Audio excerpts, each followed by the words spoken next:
الرحمن الرحيم. قال المصنف رحمه الله تعالى ونفعنا به وبعلومه في الدارين آمين. وقال عليه الصلاة والسلام لا تنزع الرحمة إلا من شقي ومن لم يجد في قلبه رحمة وشفقة على جميع المسلمين لا سيما على أهل المصائب والبلايا وأهل الضعف والمسكنة وذلك لقساوة قلبه وضعف إيمانه وبعده عن ربه. Assalamualaikum warahmatullahi wabarakatuh. Bismillahirrahmanirrahim. Alhamdulillahi rabbil alamin.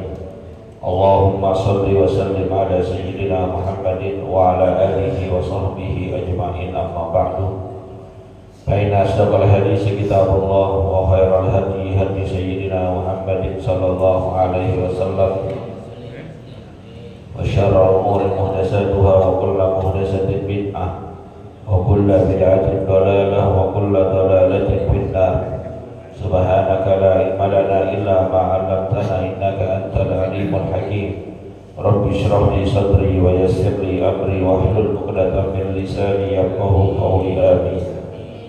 Yang sama-sama kita hormati dan muliakan guru kita Ustaz Dr. Andes Haji Asman bin Haji Abdul Rahim, Ketua Masjid Al-Istiqomah Ustaz Haji Asmari bin Kiai Haji Abdul Rashid Siddiq, bapak-bapak, ibu-ibu, remaja, hadirin jamaah yang dimuliakan oleh Allah.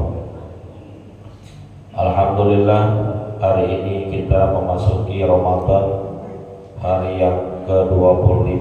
Berarti insya Allah hari ini pengajian terakhir subuh Ramadan kita di tahun ini. Mudah-mudahan tahun depan kita masih diberikan umur panjang, badan sehat, afiat, istiqomah, mengisi bulan-bulan Ramadan kita dengan banyak kebaikan, hadir kembali di majelis ilmu.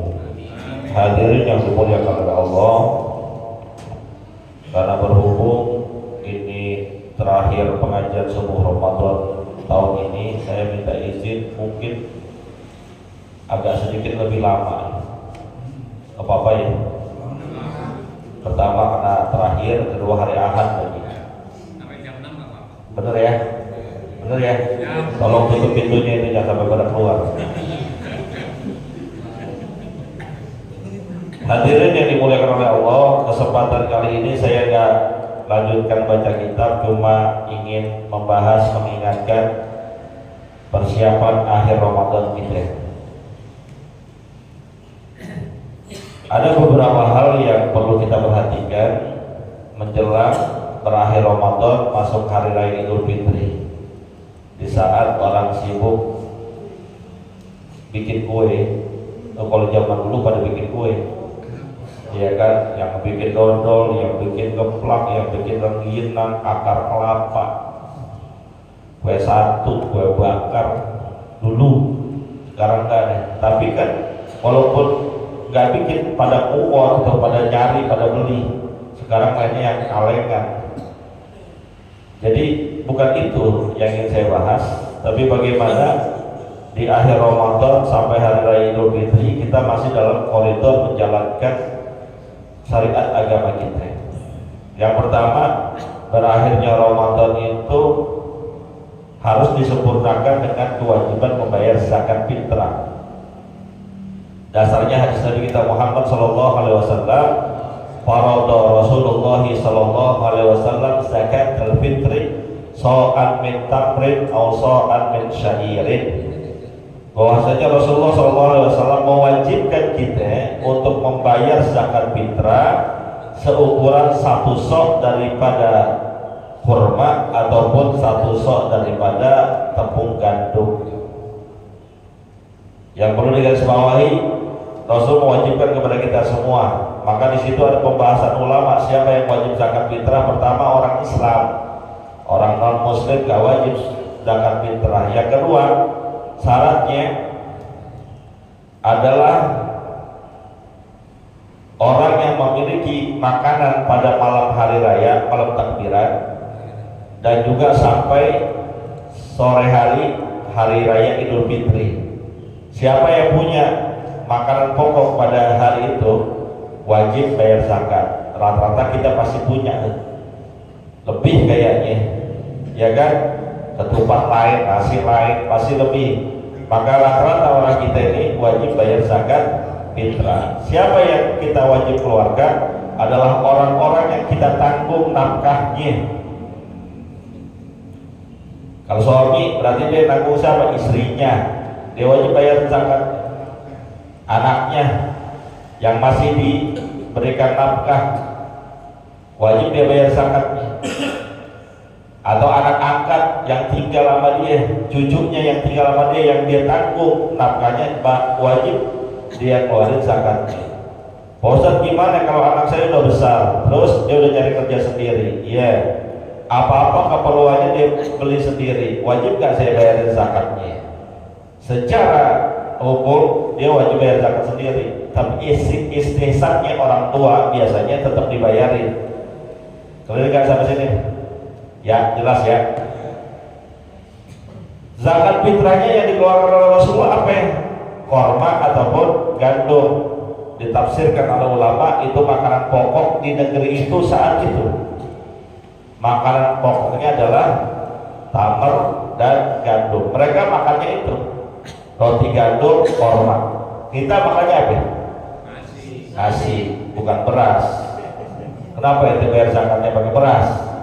Nggak pakai nasi. Ayo coba. Ya pertama nasi kalau makan pakai. Yang kedua, beras itu adalah bahan dasarnya. Jadi yang kita keluarkan beras. Sebanyak apa? 1 sok. Itu ukuran saat itu. 1 sok itu ukurannya ukuran kilo. Seraupan tangan orang Arab.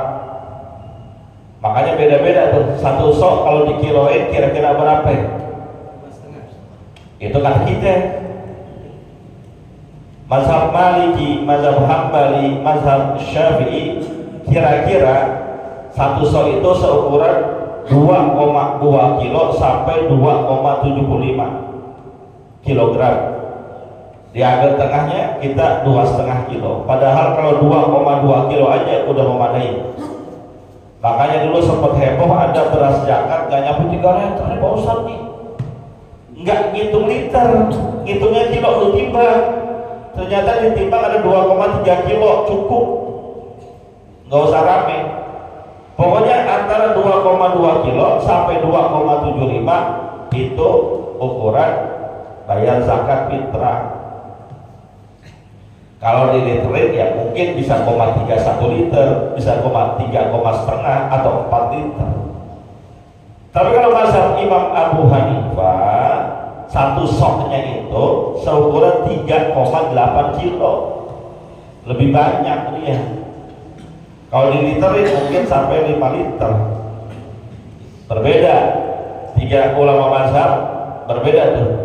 4 ulama mazhab, yang 3 sama, yang 1 beda. Clear sampai sini? Clear ya? Pelan-pelan nih, biar ilmunya dapat. Ya biar gak banyak nanya lagi kita. Kemudian yang kedua, oke, rantainya pakai beras kita keluarin zakat. Timbul lagi pertanyaan, zaman sekarang mau simple, mau praktis, pakainya uang, boleh nggak pakai uang?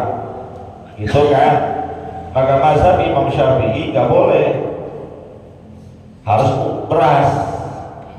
Kok itu ada yang menguangkan? Dia berpindah mazhab menggunakan mazhab Imam Abu Hanifah yang membolehkan pakai uang. Dasarnya hadis Nabi agnuhum minat talabi hadzal yaum, cukupkanlah orang-orang miskin itu dari meminta-minta pada hari raya Idul Fitri ini, kan hari kemenangan, hari kebahagiaan. Jangan sampai ada yang minta-minta. Kasih. Nih makanya nih saya pesan pengurus masjid, kalau ada tuh biasanya malam takbiran, ada yang suka datang dan rombongan mana itu suka pada minta-minta. Kalau masih ada kasih aja. Wah ini mau rombongan Pak Ustadz, biasanya biarin, daripada beras kita numpuk lu tanggung jawab di akhirat. Biarin dia tanggung jawab di akhirat, jangan kita. Maka kalau di Indonesia, mohon maaf nih, kalau yang makanan pokoknya korma, makan korma doang cukup. Yang pokoknya roti, makan roti doang cukup. Kita orang Indonesia, makanan yang kita makan pokoknya nasi. Cukup nggak makan nasi doang? Minimal pakai garam, pakai kecap sama kerupuk. Minimal tuh. Itu kira-kira kecap, kerupuk, garamnya dari mana? Belinya pakai uang. Maka pendapat Imam Abu Hanifah boleh pakai uang, dasarnya itu. Bukan Imam Abu Hanifah, mazhab Hanafi. Tapi ada yang mensyaratkan kalau mau pakai uang, ya ada yang mensyaratkan nih. Kalau mau pakai uang, ngitungnya jangan ngitung mazhab Syafi'i yang dikeluarin, ngitungnya jangan mazhab Hambali yang dikeluarin, ngitungnya mazhab Imam Abu Hanifah. Nih pendapat yang mengatakan kayak gitu. Makanya ini saya kasih tahu jadi biar jelas nih. Kemarin anak nanya sama saya, Ustaz, di mana-mana masjid lain bayar zakat fitrah pakai beras 50.000, ada yang cuma 47,5, ada yang 45.000, kenapa masjid kita 60.000? Begitu ada yang nanya tuh. Ini saya jawab sekalian nih. Kenapa ya? Saya ikhtiar jaga-jaga.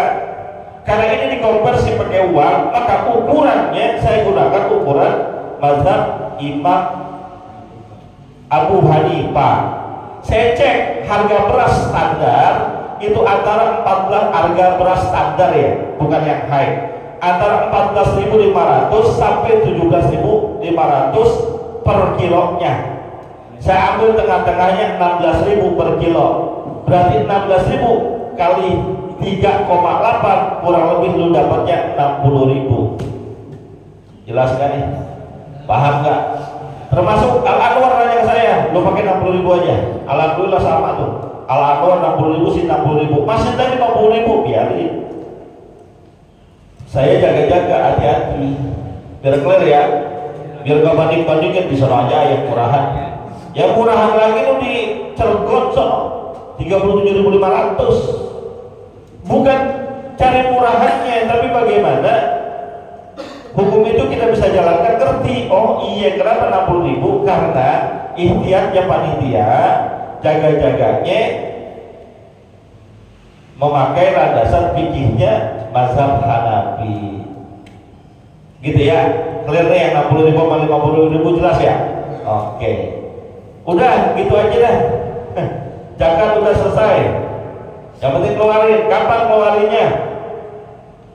Waktu boleh mengeluarkan zakat fitrah itu mulai tanggal 1 Ramadan sampai nanti berakhirnya Ramadan. Waktu bolehnya. Waktu wajibnya mulai masuk malam takbiran sampai khotib turun dari mimbar.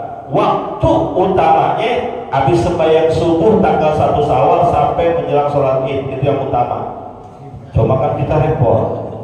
Ya kan, subuh kamar mandi aja berebut mau sholat Id, kamar mandi atuh, anggotanya keluarga 5 ngantri, mana yang atuh mandinya lama banget, gedor-gedor cepetan. Jadi maka kita ngambil waktu yang boleh aja, jauh-jauh hari udah keluarin. Udah pada keluarin apa belum? Udah belum? Bayar keluarin. Pak Ustaz, mana yang lebih afdol kita keluarin melalui panitia zakat di masjid musola atau ngasih langsung? Mana yang lebih afdol, mana yang lebih utama? Sama aja. Yang penting sasarannya jelas, tujuannya jelas. Patokan utamanya orang fakir, orang miskin. Ngeluarin zakat fitrah, kita kasih ke orang miskin. Langsung boleh, titip panitia boleh, nggak apa-apa, terserah yang mana aja. Lihat zakat fitrah, bayar ya. Kalau bisa jauh-jauh hari. Yang kedua, berhari raya. Berhari raya itu ada landasan hukumnya. Berdasarkan hadis Nabi, sumu li ru'yatihi wa aftiru li ru'yatihi. Berpuasalah kalian karena ru'yatul hilal, melihat bulan, bulan awal namanya al-hilal, dan berbukalah kalian atau berlebaranlah kalian karena melihat bulan. Pak Ustaz, saya nggak bisa lihat bulan, nggak ada ilmunya. Kadang melihat doang bisa. Kok pakai dihitung-hitung itu biar nggak selalu mantengin, biar kita tahu persis posisi bulan itu adanya di sudut elongasi berapa derajat dari pantauan kita. Kalau nggak bisa, ikutin pemerintah. Ini yang lebih abdol, lebih utama. Oh nggak bisa Pak Ustaz, saya tergabung dalam organisasi masyarakat, organisasi keagamaan A misalnya, saya mau ikut A, itu kurang tepat sebetulnya. Yang tepat itu pemerintah, karena kalau pemerintah yang mutusin, hilanglah perbedaan. Udah, yang cari aman pemerintah. Ini besok bagaimana Pak Ustaz? Besok nih kayaknya rada-rada keder nih Pak Ustaz nih. Ada yang bilang jauh-jauh hari Jumat, ada yang kayaknya hari Sabtu kalau di tanggalan. Yang hari Kamis ada gak? Nyepi loh yang hari Kamis. Hari raya nyepi namanya kalau Kamis, gak ada. Bisa jadi Jumat, bisa jadi Sabtu. Maka ambil yang selamat. Bagaimana pemerintah? Lihat pemerintah nanti pengumumannya kan malam Jumat tuh sidang isbatnya, tungguin aja, pantangin. Biasanya sebelumnya udah ada pemaparannya tuh, ketahuan nih kemungkinan bisa dilihat apa enggak. Kalau yang saya dapatkan informasi dari beberapa kawan saya yang berkecimpung di dunia falakia, beliau mengatakan hilal sudah ada tapi belum bisa dilihat.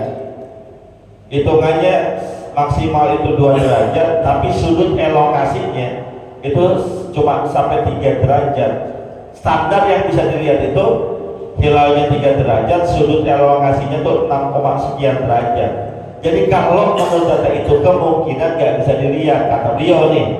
Jadi kemungkinan Sabtu saat saya dari poin begitu. Tapi jangan dulu, lo lihat aja tentang pemerintah hari Kamis malam Jumat umumnya bagaimana. Kalau kata pemerintah Jumat, ya Pak Ustaz dadakan banget sih belum bikin ketupat.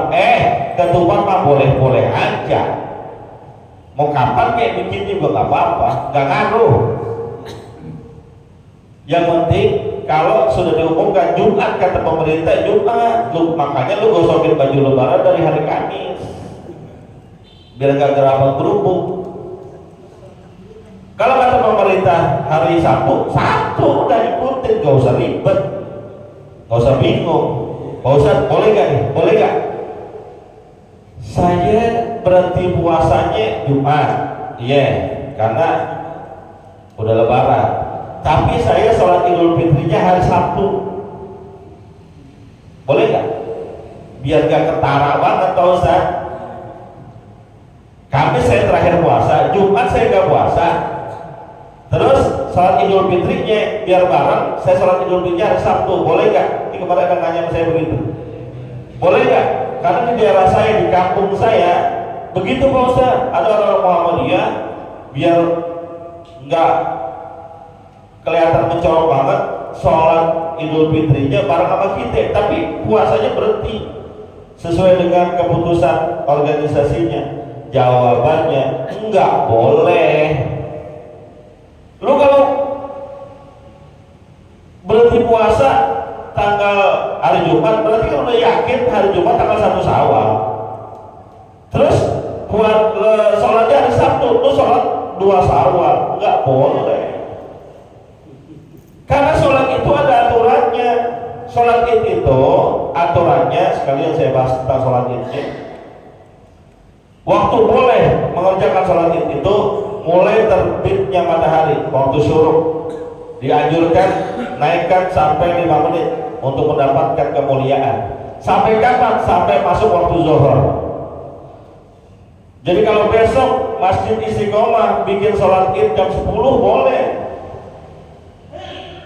Cuman kira-kira kan orang lihatin, mau apain jam 10? Giliran lagi silaturahim kemana-mana. Boleh, batasannya masuk zuhur selesai. Karena secara hukum kita standarnya nggak boleh sholat id pada tanggal 2 Syawal kecuali ada keadaan tertentu. Terjadi pada zaman Rasulullah. Apa itu? Informasi tentang hari rayanya telat. Rasulullah itu di awal udah ru'yah hilal, ternyata nggak kelihatan. Puasa besoknya, udah sore, udah masuk asar, tiba-tiba ada orang datang bersama saksi mengatakan, ya Rasulullah, saya bersaksi bahwa sebetulnya saya lihat hilal, namun karena keadaan tertentu saya baru bisa informasikan kamu sekarang. Kata Rasulullah, benar kamu lihat hilal? Iya.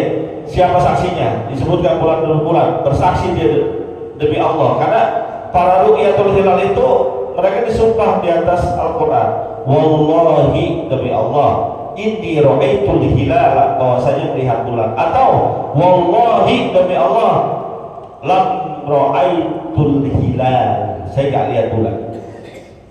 Makanya jangan kita suzon, pada melihatin apaan tuh, yang lain udah bisa melihat hilal, dia kagak melihat. Enggak, itu udah disumpah.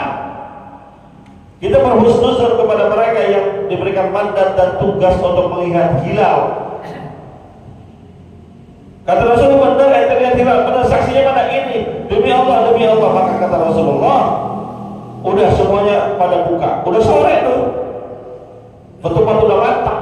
Cara kita, Rasulullah nggak bikin ketupat udah matang, baru informasi tentang hari raya nyampe, batalin semuanya. Dan besok kata Rasulullah kita sholat id. Maka kata ulama, sholat idnya Rasulullah kenapa dilakukan? Karena keterlambatan informasi. Yang kedua itu niatnya qodoan, qodo. Jadi pada prinsipnya kalau ente berhenti puasa hari Jumat, maka berlebaran, makan minum, udah. Tapi kalau berlebarannya hari Sabtu, seandainya pemerintah bilang Sabtu, Jumat wajib puasa, nggak haram puasa, enggak. Karena menurut perhitungan itu masih masuk Ramadan, begitu. Jelas nih, biar gak kerok besok, udah gak puasa dah, kenapa? Ya orang mau dia berlebaran, ya udah sholatin, gak gue sholatinnya besok. Lu ngambil hukum di mana begitu? Mau enaknya doang, tetap pakai hukum yang berlaku. Jelas nih. Jadi Idul Fitri ataupun Idul Adha ataupun pertama masuk Ramadan, pemerintah aja udah biar aman. Tapi pemerintahnya begitu Pak Ustaz, saya gak demen sama pemerintahnya, gak ngaruh. Karena kalau untuk urusan ini, hatta seandainya pun mohon maaf pemerintahnya, menteri agamanya seandainya bukan orang Islam sekalipun tetap kita ikutin. Itu standar pikirnya. Kayak gitu ya. Jelas nih. Oke. Anggap malam Sabtu malam takbiran. Maka dianjurkan malam itu kita hidupkan dengan banyak ibadah. Karena malam itu dalam sebuah hadis katakan jalurnya banyak hadisnya. Jadi hasan li ghairihi hukum hadisnya dan boleh dipakai. Hum sulayalin la turadu bihin du'a. Ada 5 malam yang doa kita ketika kita panjatkan tidak ditolak oleh Allah Subhanahu wa taala. Di antaranya 2 malam hari raya, malam takbir Idul Fitri dan malam takbir Idul Adha. Hidupkan malamnya. Bahkan ada hadis lain walaupun hadisnya riwayatnya lemah, tapi boleh digunakan untuk fadhailul amal, keutamaan amal kita. Man ahya lailatayil idi, barang siapa yang menghidupkan 2 malam hari raya Idul Fitri atau Idul Adha malam takbiran, lam yamut qalbuhu yauma tamutul qulub, maka hatinya gak bakal mati di saat hati-hati orang lain dibikin mati oleh Allah Subhanahu wa taala. Hidupin dengan takbiran. Yang paling utama dengan takbiran. Karena ayat Quran surat Al-Baqarah ayat 185, walitukmilul iddata walitukabbirullaha ala ma hadakum wa la'allakum tashkurun. Sempurnakan bilangan puasa itu, dan kemudian kalian bertakbirlah dengan sebenar-benarnya takbir, bersyukur atas apa yang telah Allah berikan kepada kalian. Takbir, Allahu Akbar, Allahu Akbar, Allahu Akbar, la ilaha illallah, Allahu Akbar, Allahu Akbar, walillahil hamd. Ini yang umum. Kalau sholat Idul Fitri, Lebaran Idul Fitri, sunnah takbirnya mulai masuk malam tanggal 1 Syawal habis maghrib sampai imam turun dari mimbar, itu sunnah. Tapi Idul Adha dari tanggal 1 Zulhijjah udah boleh takbir, bedanya begitu. Takbir banyakin, isi dengan kebaikan, itikaf di masjid. Makanya saya katakan ayo nih, jemaah masjid Istiqomah saya ajak kumpul di masjid malam takbiran. Ngapain di rumah? Paling nonton film, nonton TV. Emang lu nyetrika baju? Kagak, yang nyetrika bini. Kumpul ngapain di masjid? Rutinin, makanya di masjid kita sampai kapanpun saya bilang siapapun nanti yang pengurusnya yang menghidupkan masjid ini malam takbiran, jangan pernah luput dan lepas kita tahlilan Idul Fitri ataupun Idul Adha. Tahlilan, kirimkan pahalanya untuk orang-orang tua kita yang sudah meninggal dunia, orang-orang yang berjasa di masjid. Tahlilan, hidupin lagi, terus hidupin. Bapak-bapak yang punya ketupatnya lebih, bikin lebihin, bawa ke masjid, bawa. Habis tahlilan kita makan bareng-bareng. Begitu. Saya biasa bikinnya cuma 20 ketupat, Pak Ustaz. Lu bikin 25, yang 5 bawa ke masjid.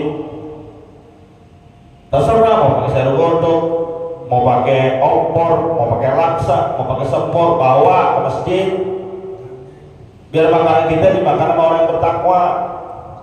Kalau perlu data, ketua Jasmari, data nih yang mau bawa siapa aja. Biar hidup masjid kita. Dulu mohon maaf nih, saya kecil, alhamdulillah. Tuh kalau takbiran demen banget saya ke masjid. Ketupat banyak banget, masya Allah. Ketupat model apa aja? Kita lihat tuh yang gepeng, yang bulat, yang ketupat bawang. Kita lihat semua tuh pada bawa tuh nama dia Allah, berasa ya makan lebaran. Sekarang kok enggak, tapi berasa. Makanya kita hidupin lagi kebiasaan kayak gini. Semua yang biasa bikin ketupat bawa sini. Makanan kita dimakan oleh orang yang habis zikir, pahalanya luar biasa.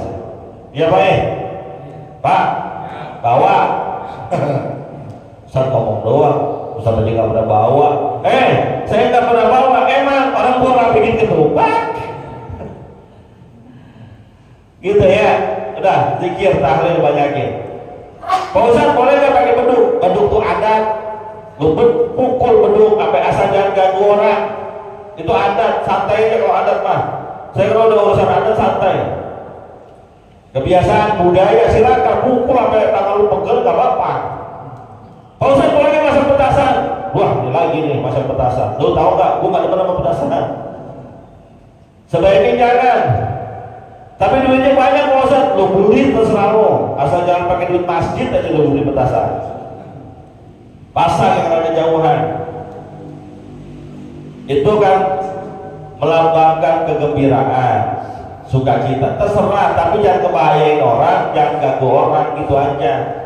Karena berapa banyak kejadian gara-gara petasan terjadi musibah. Kan belum berapa tahun yang lalu tuh, rumah Kesyukran kalau nggak salah, malam takbiran gara-gara apa? Petasan. Jangan nyusahin orang, jangan bikin bayain orang. Pukul aja beduk.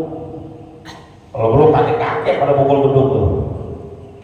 Ya kalau bocah mah girang aja. Itu saya lihat di media sosial, kakek-kakek pukul beduknya enak banget, masya Allah, berirama, rempuk, enak. Bahkan dulu di sini ada jawara pukul beduk katanya. Siapa namanya saya disebutin, saya lupa. Gak apa-apa, itu budaya silakan. Tapi mukul beduk juga, takbir juga. Jangan mukul beduknya doang. Yang disunahkan takbir, mukul beduk mah adat kebiasaan. Beduk kita dipakai nggak besok? Biasanya Bang Judin yang rajin. Mana Bang Judin? Bang Judin udah dikencangin udah, bagus lah. Terus hidupkan. Pak Ustaz, saya nggak kuat begadang. Lu jangan begadang. Udah aki-aki begadang, jangan. Udah, yang penting kita hidupkan. Kira-kira kuatnya sampai jam berapa? Jam 10, jam 11. Udah tidur. Apalagi yang punya tugas besok mengisi sholat Idul Fitri, udah jangan malam-malam tidurnya. Panjang lebaran kita soalnya. Nah, besok paginya mau berangkat sholat Id, sunnah mandi. Sunnah tuh mandi. Walaupun kita biasanya mandinya tengah hari, sunnah mandi. Bahkan disunahkan lagi mandinya seperti mandi janabah, berarti keramasan. Sunnahnya tuh, kalau nggak keramasan nggak apa-apa, tapi sunnahnya mandinya seperti mandi janabah. Mandi. Pak Ustaz, saya biasanya mandinya sebelum subuh. Itu udah masuk, lo niatin. Niat mandi sholat Id. Kalau di kitab tuh diajarin nawaitul ghusla li sholatil idain lillahi ta'ala. Tapi kalau bahasa Indonesia juga nggak apa-apa. Mandi sholat, mandi sunnah sholat Id udah. Habis gitu pakai pakaian yang bagus, ahsana siyabikum, pakaian yang paling bagus yang kalian punya. Jangan yang paling mahal, kan pakaian yang bagus. Karena Rasulullah itu memiliki baju khusus untuk sholat Id dan khotib Jumat. Rasulullah, dan dipakai itu. Dan Abdullah bin Umar radhiyallahu taala anhuma itu kalau setiap Id, mau Idul Fitri ataupun Idul Adha, dia pakai pakaian terbagus yang dia punya. Pakai sarungnya, pakai yang bagus. Punyanya apa nih? Wadimor, Pak Ustaz, adanya Wadimor, lo pakai. Lu demen banget pakai Wadimor, perasaan tiap tahun lu pakainya Wadimor mulu. Jatah dari masjid. Jatahnya dari masjid Wadimor, ya udah. Kalau jatahnya dari masjid Asamsi, ya Asamsi. Emang dibagiin sarung nggak ya? Bagi nggak? Insya Allah katanya, kata ketua, insya Allah. Wadimor, Wadimor. Yang punya atlas atas, pokoknya yang demen yang punya pakai. BHS pakai kalau punya. Yang rada mahal nggak pakai. Tuh Sazuan, tuh Bang Sazuan. Oh dia pakainya BHS. Nggak main Wadimor ya Bang. BHS excellent lagi.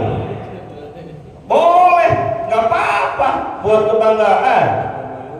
Kan Allah yang ngajarin tuh, hudu zinatakum inda kulli masjidin. Pakai perhiasan yang kamu punya, maksudnya perhiasan, pakai yang bagus yang kamu punya. Setiap mau berangkat ke masjid, apalagi ini hari raya, pakai sarung BHS, koko Al-Haramain, bukan main. Tuh udah berapa duit tuh, pakai nggak apa-apa. Sayang Pak Ustaz lah. Sholat Id pakai yang jelek aja, ntar lebaran baru pakai yang bagus. Salah, lu pakai dari lebaran, lagi sholat Id pakai yang bagus, nggak apa-apa. Emang dianjurkan begitu. Berangkat, sebelum berangkat, sunnah sholat Id itu makan dulu. Karena Rasulullah SAW ya'kulu tamaratin qabla ayyatu ila aidain. Adalah Rasulullah SAW memakan beberapa butir korma sebelum berangkat sholat Id. Dijelaskan situ kalau bisa ganjil. Korma, ya Pak Ustaz, saya nggak doyan korma. Nastar, lu makan nastar, nggak apa-apa. Sebelum berangkat sholat Id makan nastar. Masih disolasi Pak Ustaz, ya buka, orang punya lu, buka nastar. Lah, ini mau orang mohon maaf datang tamu ke rumah kita. Cobain. Semuanya masih disegel. Yang kagak disegel cuma kongguan doang. Pasti buka orang gila isinya.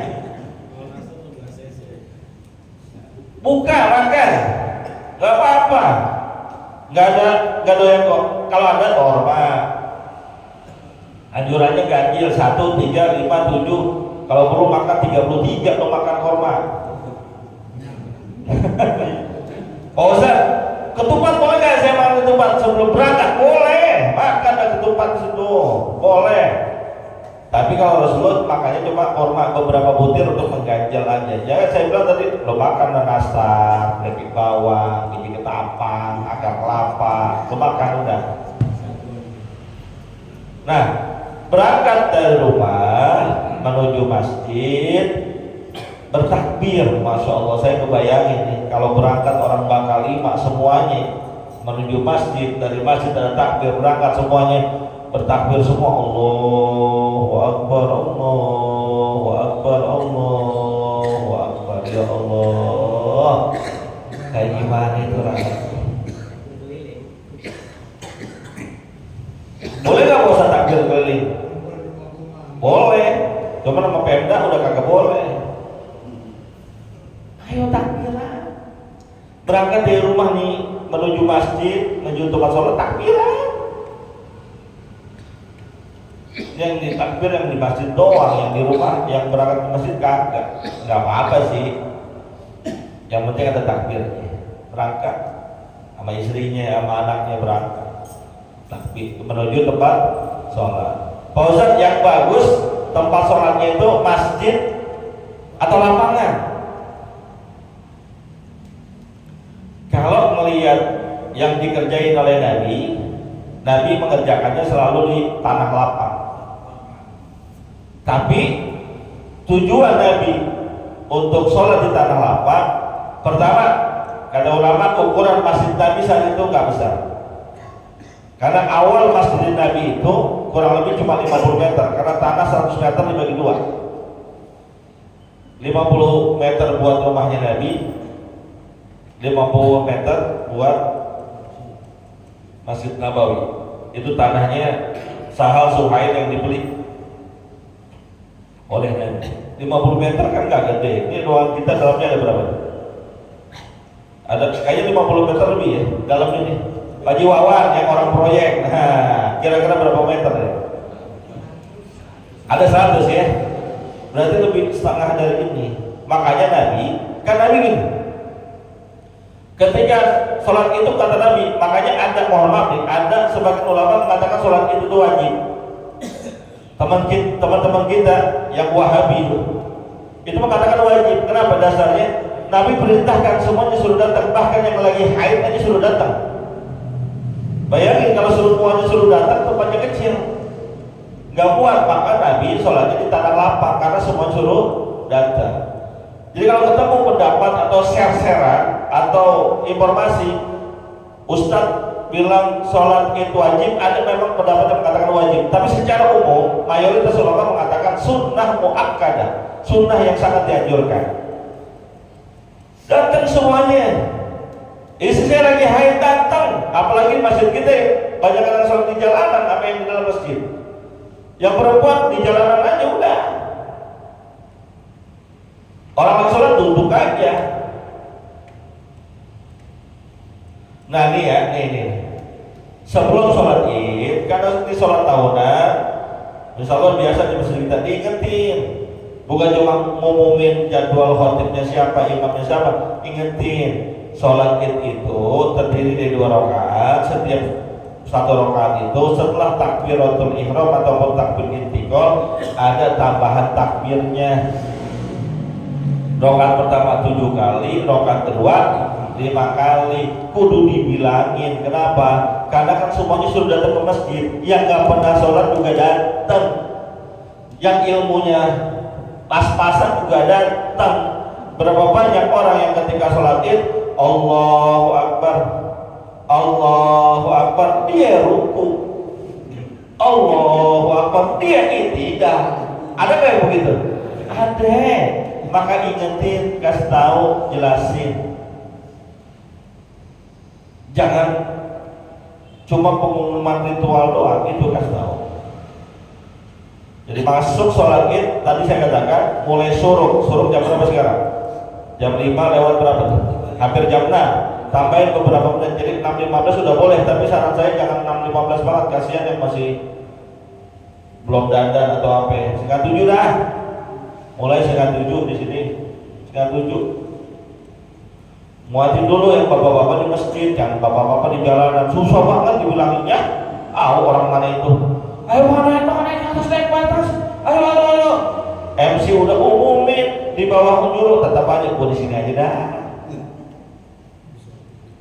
Jadi mau di masjid ataupun di tanah lapang, abdoliyahnya sama. Tapi di masjid ada keuntungan ente sholat tahiyatul masjid, ada niat itikaf. Kalau di lapangan, di jalanan gak ada sholat sunnahnya. Ada orang baru datang di lapangan atau di jalan sholat sunnah. Gue pikir ini sholat sunnah apa?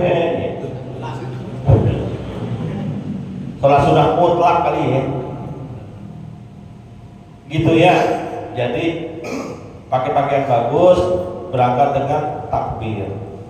Dan pulangnya karena Rasulullah SAW khalafat thariqa yauma idin, adalah Nabi kita Muhammad SAW kalau habis sholat id dia ambil jalannya berbeda dari berangkat dari jalur sini, pulang jalur sini. Ngider. Ini orang Bangka 5 nih, berangkat dari Bangka 5, lu pulang lewat Gang Nai. Sunnah. Bajuwani, Bapak Hasan berangkat dari sini nih, Kang Amal, pulang lewat Makalapan sama Makalapan. Kalik mah, kejauhan ya. Ya kalau kejauhan jangan dah. Tapi sunnah tuh, sunnah. Ya lewat Bakampat dah, Bakampat, dari Bakampat masuk Bangka 5, sunnah. Jalannya bedain, begitu. Ini kan kita mengamalin sunnah. Kadang gitu, jauh banget mau sunnah. Udah jauh aja, sunnah. Kalau udah ngamalin sunnah itu pahalanya nambah, insya Allah udah pasti. Ya, bedain jalannya. Ribet banget dah. Ya, kalau ribet banget begini, gue kasih jalan nih. Lu berangkat, orang Bangka 5 nih, berangkat tembok sini, pulang tembok sini dah. Itu untuk apa sih kata ulama? Hikmahnya salah satunya untuk memperbanyak saksi. Udah pulang, ya pulang nggak usah takbir lagi karena sunnahnya udah habis sampai khotib turun dari mimbar. Lo baca aja sholawat. Ya mu'ayyidal ayat, a'id alainal ayat, birrida wal imdad wal hana wal ghufran. Begitu aja udah. Seru banget, Masya Allah. Saya kebayang tuh enak banget gitu ya. Doa udah, berangkat udah, pulang udah. Nah, dianjurkan juga ketika berhari raya itu jangan terlampau bermewah-mewahan, bertafahur, jangan. Seadanya aja, seukuran kita. Pakaian bagus boleh, tapi asal ukuran kita. Ukuran kita pakai sendalnya merek Lili. Udah gak ada kalau sendal Lili ya. Sendal apa ukuran kita ya? Lobu, tau gak sendal lobu Pak? Ya itu kan gak mahal-mahal banget ya. Sendal Karpil lah, pakai lah. Jangan yang mahal-mahal banget lu THR 2 juta. Beli sendal bini lu mereknya yang Crocs, bangkrut. Nah sendal Crocs paling murah 2,5 juta. Jangan berlebihan, udah yang standar-standar kita mampu yang kita bisa. Hilang lagi gitu ya. Jadi jangan bertafahur, standarnya aja. Yang kedua, sunnah tuh kalau ketemu dengan orang, kalau kita alhamdulillah lebaran ini kita tuh berasa banget saling kunjung mengunjungi, saling bertahniah. ucapkan dengan taqabbalallahu minna wa minkum taqabbal ya karim. Ini ucapan yang disampaikan para sahabat Nabi setelah sholat id saling doa itu. Semoga Allah terima amal ibadah kami dan kamu dengan keterimaan yang sempurna. Oh, saya mau yang lain boleh nggak? Minal aidin ya, minal aidin ya, mohon maaf lahir batin ya, boleh. Karena ini bagian muamalah, maka ngaji itu yang benar. Ada bagian ibadah, ada bagian muamalah. Kenapa saya bilang begitu? Ada nih, saya baru dapat nih ceramahnya nih. Ada tuh masih di HP saya. Gak boleh tuh minal aidin wal faizin, karena Nabi nggak ngajarin. Yang Nabi praktekin taqabbalallahu minna wa minkum taqabbal ya karim. Saya bilang yang bilang nggak boleh siapa? Ini bagian dari muamalah, bukan ibadah. Jadi mau ucapin bagaimana juga boleh. Bro, mau lebaran ya bro ya? Boleh. Kosong bro ya? Boleh. Minal aidin wal faizin boleh. Selamat hari Idul Fitri boleh. Ada lagi Pak Ustaz, ada yang juga yang bilang larang bagi-bagi duit buat bocah-bocah tuh lagi lebaran, karena ngajarin dia jadi pada pengemis suka minta-minta. Lu dapat dari mana? Ada Ustaz saya ngajarin. La haula wala quwata illa billah. Lu kalau pelit-pelit aja jangan bawa Nabi. Emang dasarnya lu pelit gak mau bagi-bagi duit? Pakai bawa Nabi, Nabi gak ngajarin katanya. Nabi gak ngajarin, Nabi juga gak ngajarin bikin ketupat. Gak ngajarin sediain kue nastar lebaran. Lu bikin nastar lu ada di rumah. Kalau untuk muamalah mah bebas, nyenengin orang. Coba nih bapak-bapak, ibu-ibu, setiap anak-anak yang datang ke rumahnya dikasih duit 50.000, kira apa kagak? Kalau ada yang begitu gue ikut ngantri. Ya 50.000 tiba ngasih duit 1.000-an, 2.000-an, silakan. Tapi ingat tiba nih, ini ada praktek haram yang sering terjadi nih.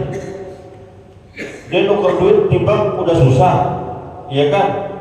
Udah susah dah, nggak dapat recehan. Dia nuker sama yang lain, pakai kena admin. Di terminal tuh sering ada tuh, 1 juta jadi 850 atau jadi 900, boleh nggak? Kagak boleh. Bilangin temannya, saudaranya, sahabatnya. Masa buat admin dong nggak boleh? Iya, itu namanya soyaripa. Ada unsur ribanya di situ. Bukan masalah adminnya, tapi unsur ribanya. Jangan mau tuh. Tapi saya nggak dapat uang receh Pak Ustaz, yang kaku-kaku. Lu tuker aja ke masjid. Masjid uang recehnya banyak. Lecek Pak Ustaz. Kira-kira kalau kita bagi duit lecek diterima apa kagak? Nah, udah jelas hukumnya udah. Udah, nggak usah bela-belain uang kaku. Kita ngamalin perkara riba. Jangan. 1 juta jadi 900, 1 juta jadi 850, jangan. Itu soyaripa, nggak boleh. Udah nggak apa-apa ya, nggak dapat yang kaku yang lecek. Uang masjid pasti mau, uang kotak amal masjid. Berapa kali saya nuker sama Bang Jel, nggak ada yang kaku Pak Ustaz, yang lecek duit gue laku udah sih tuker. Ya, jadi taqabbalallahu minna wa minkum boleh, minal aidin wal faizin boleh, selamat lebaran boleh, gitu aja. Hadirin dimuliakan oleh Allah, udah mau jam 6, nggak pantas saya berlama-lama. Terakhir, saya secara pribadi mohon dibuka pintu maaf yang sebesar-besarnya apabila selama 25 hari menemani Bapak Ibu sekalian kajian subuh di masjid kita ada banyak kesalahan, ada banyak kekeliruan. Kali gitu omongan saya, Ustaz sengaja banget nyindirin gue itu yang disedirin bahwa gue males aja sama dia disedirin mulu. Maafin, nggak maksud untuk nyindir saya, enggak, beneran, kan kebetulannya pas banget babnya, enggak ada untuk nyindir. Jadi kalau bapak-bapak merasa nyindir, saya mohon maaf. Kalau merasa kesinggung dengan ucapan saya mohon maaf banget, nggak ada maksud itu. Insya Allah dengan saling kita memaafkan, mengikhlaskan, dosa kita diampuni oleh Allah Subhanahu wa Ta'ala. Ramadan tinggal 5 hari lagi. Lu masih mau gitu aja ibadahnya? Gue tanya, 5 hari lagi nih, Senin, Selasa, Rabu, Kamis, Jumat, ibadahnya mau gitu aja? Mau tetap kayak kemarin-kemarin? Manfaatin dong. Sholat tahajud di sini diadain, tetap aja deh tahun berapa tahun udah saya ngadain itu. Kalau Ustaz Haji Asman udah berapa tahun? Lebih 10 tahun kayaknya tuh. Karena dari zaman musola dulu udah kita bikin. Sampai sekarang masih aja paling banyak 3 baris. Itu pun level pertama. Ntar udah masuk rokat yang berikutnya tinggal sebaris setengah. Ayo dong temenin. Kesiangan. Tidur di masjid biar nggak kesiangan. Udah ayo bareng-bareng, enak, habis rapi gak lama, cuma 8 rakaat habis rapi, ada air jahe, susu jahe malah di sini. Ada popi. Popi terlalu masih ada nggak Bang Yudi? Katanya udah habis katanya nih. Saya cuma dikasih tahu doang nih Bang Yudi. Popi udah habis Bang Yudi. Ntar malam genap bagi kita, tapi bagi saudara kita yang Muhammadiyah kan ntar malam ganjil. Malam 27 tuh dia. Ada ya? Kalau bisa yang Indomie goreng.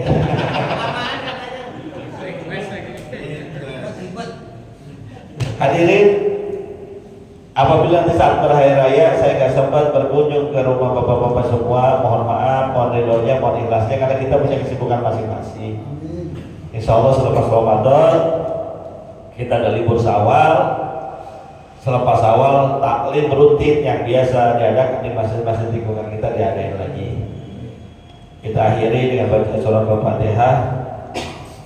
Sedih sebetulnya tinggalin Ramadan, benar sedih banget Pak. Gak berasa udah tinggal 5 hari, sedih banget. Susah sedih banget kenapa? Gue belum beli baju. Jadi sedih banget kayaknya. Semoga Allah kasih umur panjang, banyak sehat. Tahun depan kita bisa ketemu lagi Ramadan. Al-Fatihah.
Alhamdulillah.